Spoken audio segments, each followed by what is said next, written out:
लोकसभेचं पहिलं अधिवेशन आजपासून नवी दिल्लीत नवनिर्वाचित खासदारांचा होणार शपथविधी। लोकसभा अध्यक्षांची निवड येत्या 26 तारखेला। नीट यूजी परीक्षेतील कथित गैरप्रकाराचा तपास करणाऱ्या सीबीआयकडून एफआयआर दाखल।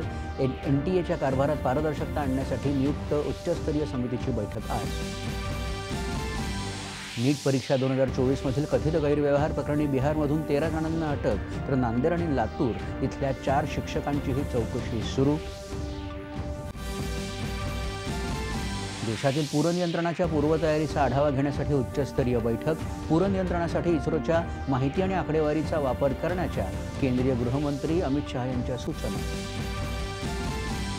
परराष्ट्र व्यवहार मंत्री एस जयशंकर यांची यूएईच्या परराष्ट्र व्यवहार मंत्र्यांशी सर्वसमावेशक राजनैतिक भागीदारीविषयी द्विपक्षीय चर्चा।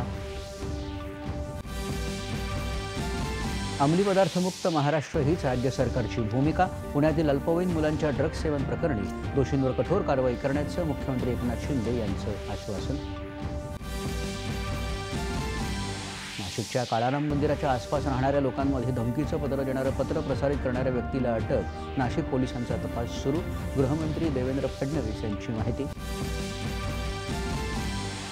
हज यात्रेकरूंना तीव्र उष्णतेचा फटका। यंदाच्या हज यात्रेत 1300हून अधिक यात्रेकरूंचा उष्णतेशी संबंधित घटनांमध्ये मृत्यू। आणि आंतरराष्ट्रीय महिला क्रिकेट स्पर्धेत भारताचा दक्षिण आफ्रिकेवर 6 गडी राखून दणदणीत विजय। 3ही सामने जिंकत मालिकेत मिळवलं निर्भेळ यश। नमस्कार, 8:30च्या बातमीपत्रात मी